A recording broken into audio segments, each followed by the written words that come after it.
दोस्तों, कैसे हो आप। आज हम एक स्टोरी से शुरुआत करेंगे। एक बार विद्वान थे, एक बुज़ुर्ग विद्वान थे जो एक छोटे से गांव में रहते थे। और वो बहुत पढ़े लिखे थे। उनको बड़े बड़े शास्त्रों और वेदों का ज्ञान था और उसकी वजह से उस गांव में उनकी बहुत इज़्ज़त करते थे लोग उनके पास अपने प्रॉब्लम्स लेके आते थे और उनसे सॉल्यूशंस मांगते थे, सजेशंस मांगते थे। और ये दादाजी जो थे वो बड़े प्यार से उनको बुलाते थे, उनसे बातचीत वगैरह करके उनके हर प्रॉब्लम का सॉल्यूशंस लाने की कोशिश करते थे। तो ये यानी पूरे गांव में वो बहुत फेमस थे और उनको भी अच्छा लगता था कि वो इस तरह से लोगों की मदद करते हैं। दादाजी इस गांव में अपनी बहू और पोते के साथ रहते थे। उनका बेटा कहीं और शहर में नौकरी करता था और उनका पोता जो था वो भी उन्हीं की तरह अच्छा, स्मार्ट और एकदम नटखट बच्चा था। तो दादाजी अपने पोते को बहुत बार घुमाने लेके जाते, कभी मार्केट, कभी और किसी दोस्त के यहाँ, कभी और कहीं। तो एक दिन दादाजी ने कहा, चलो बेटा आज खेत में जाएंगे, आज अपने खेत जो है वो एक बार देख के आते हैं। और बच्चे का नाम था नटू। तो नटू भी खुश हो गया कि वाह, आज कोई नई जगह पे हम लोग जा रहे हैं। तो वो भी खुश हो गया। तो दादाजी ने उसको साथ ले लिया। दादाजी चल रहे हैं थोड़ी देर। तो दादाजी ने उसकी उंगली पकड़ी, लेकिन बाद में ही इसने हाथ छोड़ के बोला, दादाजी मैं आपके पीछे चलता हूँ, आप चलिए। और दादाजी कुछ ना कुछ बात करते थे और ये उस दादाजी को रिस्पॉन्ड करता था, हाँ ना, अच्छा वगैरह वगैरह करके, और ऐसे आगे चल रहे थे। थोड़ी देर के बाद दादाजी ने देखा कि अरे रिस्पॉन्स आना बंद हो गया, कहाँ गया ये। और पीछे जब मुड़ के देखा उन्होंने तो नटू एकदम थोड़ा पीछे रह गया था। और देखा तो क्या है, जब गांव में तो बहुत हरियाली होती है, और देखा था कि ये तितलियों के पीछे भाग रहा है कहीं ना कहीं। वो 1-2 सेकंड तो देखा, लेकिन बाद में बुलाया कि अरे नटू आजा, क्या कर रहा है तू, चल जाना है अपने को खेत में। नटू ने ऐसे देखा दादाजी को, थोड़ा मुंह बनाया, लेकिन फिर दादाजी के साथ चल दिया। बाद में थोड़ा और आगे चले, दादाजी बात कर रहे हैं, ये अपना रिस्पांस दे रहा है, और बाद में फिर वापस उसका रिस्पांस आना बंद हो गया। तो दादाजी ने फिर मुड़ के देखा कि अरे कहाँ, क्या कर रहा है ये लड़का। देखा तो काफ़ी पीछे रह गया था, और एक साइकिल का टायर जो रहता है उसके साथ कुछ तो कर रहा था। तो दादाजी ने ज़ोर से आवाज़ लगाई, नटू जल्दी चलो, हमें जाना है, क्या कर रहे हो आप। दादाजी आया मैं, ऐसे करके नटू ने भी वहाँ से आवाज़ लगाई। उसने वो टायर उठाया और बाजू के पेड़, एक छोटा सा जो पौधा था वहाँ से एक टहनी ली और टायर को मार के दौड़ने लगा। आपने देखा रहेगा वो बच्चे लोग ऐसे टायर खड़ा करते, उसके पीछे डंडी मारते और दौड़ते उसके साथ, बड़ा मज़ा आता है। तो नटू भी बहुत खुश था, खिलखिलाता हुआ, हंसता हुआ दादाजी तक पहुंच गया। दादाजी देखो मुझे क्या मिल गया। अब दादाजी थोड़े गुस्सा हो गए कि नटू तुझे समझ में नहीं आ रहा है, कुछ भी उठा रहा है तो रास्ते से, क्या कर रहा है ये, अच्छी बात नहीं है ये। तो नटू अभी थोड़ा नाराज़ हो गया और उसने टायर और काठी नीचे रखा और बोला, दादाजी आप बचपन में ये सब चीज़ें नहीं करते थे क्या? तितलियों से नहीं खेले हो कभी आप, या ये टायर से आपने नहीं खेला है? दादाजी 2 सेकंड उसको देखते रहे और अचानक अलग विचारों में खो गए कि बच्चा इतना छोटा है लेकिन कितनी बड़ी बात कह गया, कितना बड़ा लेसन कह गया ज़िंदगी का। उसको कितना मज़ा आ रहा है ये सब करने में। और जब मैं छोटा था तब मैं भी ये सब किया करता था। इनफैक्ट मैं तो इससे भी ज़्यादा नटखट हुआ करता था और अपने माता पिता ने उसकी वजह से बहुत सुनाया भी था। लेकिन मैंने सच में अपने बचपन का बहुत आनंद लिया ये सब चीज़ें करके। और वो तो इससे भी ज़्यादा, जैसे जो लखोटी बोलते या कंचे बोलते, वो खेले थे। फिर गिल्ली डंडा खेले थे, लुका छुपी खेले थे। तो दादाजी ने बोला, हाँ बेटा मैंने भी मज़ा लिया है। तो दादाजी ने सोचा मैं अपने आप को बहुत बड़ा विद्वान कहता हूँ। और ये छोटी सी चीज़ जो इस बच्चे ने मुझे सिखाई, मैं कितना उसको नज़रअंदाज कर चुका था, कितना सीरियस हो गया हूँ लाइफ के बारे में। लोगों के प्रॉब्लम सॉल्व करते करते शायद मैं भी सिर्फ प्रॉब्लम की तरफ ज़्यादा फोकस करता हूँ शायद, लेकिन खुशियाँ कहीं ना कहीं मैंने पीछे छोड़ दी है। या मैं जो इस छोटी छोटी खुशी में, छोटी छोटी चीज़ों में खुशी ढूंढता था, वो मेरा जो एक स्वभाव था, वो मैंने कहीं पीछे छोड़ दिया। तो दोस्तों, ज़िंदगी हम सबके साथ, ज़िंदगी में ऐसा ही होता है। ज़्यादातर हम जैसे बड़े होते हैं, हमारे ऊपर ज़िम्मेदारियाँ आ जाती है, और जो बचपन की क्यूरियोसिटी होती है, जिससे हम आनंद लेते थे बहुत सारा, या छोटी छोटी चीज़ों में हमें खुशियाँ मिलती थी, वो हम कहीं ना कहीं पीछे छोड़ देते हैं। और जब बड़े होते तो लगते हैं हाँ तितली ठीक है क्या फ़र्क पड़ता है, उड़ रही है, हाँ बच्चे खेल रहे हैं, हाँ हम भी खेले थे, उसमें क्या बड़ी चीज़ है, अभी हमारे पास टाइम नहीं है, अभी तो ज़िंदगी में और बहुत काम कर रहे हैं, तो ये सब तो हमने कर लिया, अभी हमारी उम्र भी नहीं है, तो ठीक है। लेकिन अगर गहराई से सोचे तो हमें चाहे उम्र कितनी भी हो, इस खुशी से हमें कोई वंचित नहीं रख सकता। इनफैक्ट ना बंगला ना गाड़ी, बड़े होने के बाद हम सोचते हैं हाँ बंगला होगा तो मैं खुश होऊंगा, बहुत बड़ी नौकरी होगी तो खुश होऊंगा, या फिर इतने सारे करोड़ों रुपए आ जाएंगे, देश विदेश घूम लूँगा तब खुश होऊंगा, तब मैं बहुत खुश होऊंगा। लेकिन हम सब जानते हैं कि ये खुशी कितनी टेम्पररी होती है। आप चाहे कितने भी बड़े बंगले में आ जाओ, 6 महीने 1 साल के बाद आप शायद वही मनस्थिति में पहुंच जाओगे जब वो आप पहले थे, अनलेस एंड अनटिल आप अंदर से बड़े खुश हो, आपने अंदर से खुश रहने का सीख लिया है, या आप इन छोटी छोटी चीज़ों को छोटी छोटी चीज़ों का आनंद मनाते हो, खुशियाँ मनाते हो, छोटी छोटी चीज़ों को सेलिब्रेट करते हो। और यही है जो हमें वापस अपने अंदर जगाना है दोस्तों। इनफैक्ट ये जो क्यूरियोसिटी वाली बात की, उससे मुझे एक साइंटिस्ट का एक बहुत बड़ा और बहुत अच्छा सेंटेंस याद आ रहा है। उन्होंने कहा था, there are 2 ways of life. ज़िंदगी जीने के 2 तरीके हो सकते हैं। एक तो है ज़िंदगी इस तरह से जियो कि सब कुछ एक जादू है, ज़िंदगी इस तरह से जियो कि सब कुछ एक जादू है। और दूसरा तरीका कि कुछ भी जादू नहीं है,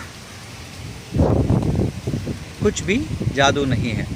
आप इसकी गहराई को अगर समझे तो जैसे हम बचपन में हर चीज़ में क्यूरियोसिटी होती है, तो हमें हर चीज़ ऐसा लगता है वाह जादू हो रहा है, पेड़ उग रहा है, प्लांट आ रहा है, उसमें फ्लावर्स आ रहे हैं, वाह कितना बढ़िया है, बादल जा रहे हैं आ रहे हैं, सनराइज़ हो रहा है, सब में हमें कुतूहल या क्यूरियोसिटी होती है और हमें वो सब जादू लगता है। बट जब हम बड़े हो जाते हैं, इसको टेकन फॉर ग्रांटेड ले लेते हैं और हमारी क्यूरियोसिटी को मार देते हैं, हमारे अंदर की खुश होने की प्रक्रिया को हम ख़त्म कर देते हैं, करेक्ट। और हम हर चीज़ में लॉजिक और रीज़न ढूंढते हैं। अगर हम चमत्कार भी कहीं पे देखें तो नहीं, ये चमत्कार वमत्कार कुछ नहीं होता, इसके पीछे साइंस होता है। और ऐसे करके हम चीज़ों को आइदर लॉजिकली सोचने लगते हैं या डिस्कार्ड कर देते हैं। तो दोस्तों, यही हमें वापस जगाना है। और दूसरा ये भी देखा गया है खुश रहने के बारे में कि हम कहीं ना कहीं हमारे पास एक रिमोट कंट्रोल जो होता है, जिसे हम मूड कहते हैं, हम हमारे मूड को किसी और के हाथ में दे देते हैं, या यूँ कहे कि हमारा रिमोट कंट्रोल हमने किसी और को दे दिया है। घर में अगर कुछ चीज़ें ठीक नहीं रखी है तो हम गुस्सा हो जाते हैं, चाहे वो बीवी हो, बच्चा हो, कोई भी हो। बच्चे को कुछ कहा गया, उसने किया नहीं तो आप गुस्सा हो जाओगे। नौकरी या धंधे में बॉस ने कुछ बोल दिया तो गुस्सा हो जाएंगे। या फिर कोई काम हमारा ठीक से नहीं हुआ, सिचुएशंस के ऊपर बड़ा गुस्सा आता है। ऐसी छोटी छोटी चीज़ों में हमें गुस्सा आने लगता है, हम इरिटेशन फील करते हैं। यानी क्या हो गया कि हमने हमारा रिमोट कंट्रोल किसी और को दे दिया कि भाई ये ले बटन दबा और मेरे को गुस्सा कर, करेक्ट। तो ये इसको कैसे हम कंट्रोल में, इनफैक्ट ये हम बार बार बोलते हैं, ये सेंटेंस बहुत कॉमनली यूज़ होता है कि आज मेरा मूड ख़राब है, आज बॉस ने मूड ख़राब कर दिया, या यार बीवी ने मूड ख़राब कर दिया घर से निकलते वक्त। टोक दिया, या फिर आज ट्रैफिक ने मूड ख़राब कर दिया, या भाई या बहन के साथ झगड़ा हो गया तो मेरा मूड नहीं है, या दोस्त के साथ झगड़ा हो गया, तो बस छोटी सी चीज़ हमारे मूड को ऑफ कर सकती है, क्योंकि हमने रिमोट कंट्रोल उनको दे दिया है कि नहीं। हमने कभी सोचा ही नहीं कि हम कैसे हम अपने कंट्रोल में रह सकते हैं, या हमारा रिमोट कंट्रोल किसी और के हाथ में ना दे। तो दोस्तों, सबसे एक फ़नी पार्ट जो आपसे शेयर करूंगा, जो हम में से आप सब ने देखा रहेगा, और वो है मुन्ना भाई मूवी के बारे में। आप सब ने मुन्ना भाई MBBS मूवी देखी रहेगी, करेक्ट, जिसमें दो सबसे मेन कैरेक्टर, एक तो मुन्ना भाई खुद और दूसरे doctor Asthana, right. Doctor Asthana Munna भाई से हमेशा इरिटेट होते रहते हैं, गुस्सा होते रहते हैं, और जब भी मुन्ना उनके सामने आता है तो उनको गुस्सा आ जाता है, और बाद में वो उनको रियलाइज़ होता है कि अरे मैं गुस्सा हो गया, तो क्या करते हैं, हंसने लगते हैं और वो अपने गुस्से को ठंडा करके, बिकॉज माना जाता है कि laughter is a therapy which release some chemical in the body, जो आपके माइंड को काम डाउन करता है। इसलिए वहाँ पे देखा गया है कि doctor Asthana laughter therapy practice करते हैं। तो दोस्तों, मैं ये नहीं कहता कि आप डॉक्टर अस्थाना के जैसे ही कहीं पे भी किसी ने गुस्सा किया तो आप ज़ोर से हंसने लगो। ऐसे बहुत से तरीके हैं जो हमें अपने गुस्से के ऊपर कंट्रोल ला सके, और ज़्यादा गुस्से से भी ज़्यादा हम हमेशा हैप्पी कैसे रह सकते हैं उसके बारे में हमें सोचना है। तो इट्स ऑल अबाउट प्रैक्टिस। जैसे डॉक्टर अस्थाना वो प्रैक्टिस करते थे और कॉन्शियसली करते थे। पहले थोड़ा गुस्सा आ जाता था, लेकिन अचानक उनको याद आता था कि अच्छा मुझे ये प्रैक्टिस करना है, और बाद में वो हंसने लगते थे। तो दोस्तों, जैसे जनरल प्रैक्टिशनर होते हैं, डॉक्टर को कभी कभी जनरल प्रैक्टिशनर कहते हैं, या लॉयर को कहते हैं मैं लॉ प्रैक्टिस करता हूँ, या CA जो होते हैं कहते हैं मेरी खुद की प्रैक्टिस है। तो ज़िंदगी में हम भी कहीं ना कहीं कुछ न कुछ प्रैक्टिस कर रहे हैं। शायद अभी अनकॉन्शियसली हो सकता है, कॉन्शियसली नहीं हो सकता है, बट इस अनकॉन्शियस प्रैक्टिस को कॉन्शियस प्रैक्टिस में कन्वर्ट करना है, और वो कॉन्शियस प्रैक्टिस है हैप्पी रहने की प्रैक्टिस। चाहे कोई भी सिचुएशन हो, हमें हैप्पी रहने की कोशिश करनी है। आप कहेंगे हाँ ये बोलना बहुत आसान है, करना बहुत डिफ़िकल्ट है। दोस्तों, लाइफ में अगर सब कुछ आसान हो जाता तो चीज़ों की वैल्यू नहीं रहती, बट जब आप डिफ़िकल्ट चीज़ को प्रैक्टिस करके जब उसमें माहिर होते हो तब आपकी सराहना होती है, तब आपकी वाह वाह होती है। और इसलिए प्रैक्टिस मेक्स मैन परफेक्ट, ये तो हमने बचपन से सुनते आए हैं। तो ये क्यों ना हम प्रैक्टिस करें। शायद हम कहीं ना कहीं सैडनेस तो प्रैक्टिस नहीं कर रहे। आप कहोगे ऐसे सैडनेस कोई प्रैक्टिस करता है क्या, लेकिन हम शायद अनकॉन्शियसली कर रहे हैं। बहुत से लोगों को देखा गया है कि उन्हें सिंपैथी गेन कराना बहुत अच्छा लगता है। बार बार बीमार पड़ते हैं कोई, क्यों? क्योंकि अरे लोग मेरे पास आते हैं, मेरी तबीयत और मैं कैसा हूँ वगैरह पूछते हैं, जो नॉर्मल लाइफ में कोई पूछता नहीं है शायद उनको। इसलिए उनको बहाना चाहिए होता है बीमार होने का। और ऐसे बहुत से इंसिडेंसेस होते हैं कि हम डिप्रेस फील कराते हैं कि लोग हमारे पास आए, हमको पूछे, हमें कोई सुने, राइट। सो ऐसे कभी कभी अनकॉन्शियसली हम करते हैं ये सब चीज़ों की प्रैक्टिस, और जो हमें अनहैप्पी फील कराता है। तो जब हम अनहैप्पी फील करते हैं, क्यों ना चुटकी बजा के हम अपने माइंड को एक कमांड दे कि I am a happiness practitioner. Yes, say with me, I am a happiness practitioner. और नीचे कमेंट में भी डालिए अगर आपको लगता है कि ये करने से हैप्पीनेस आती है। डेफिनेटली आती है। मैं प्रैक्टिस कर रहा हूँ और मुझे फ़ील हुआ है, इसलिए मैं आपसे शेयर कर रहा हूँ। तो आप भी जब इसे बार बार दोहराएंगे, इसे हम इंग्लिश में अफर्मेशन भी कहते हैं, या हिंदी में इसे हकारात्मक वाक्य भी कह सकते हैं। आपके माइंड को आप इंस्ट्रक्शन देना शुरू करो।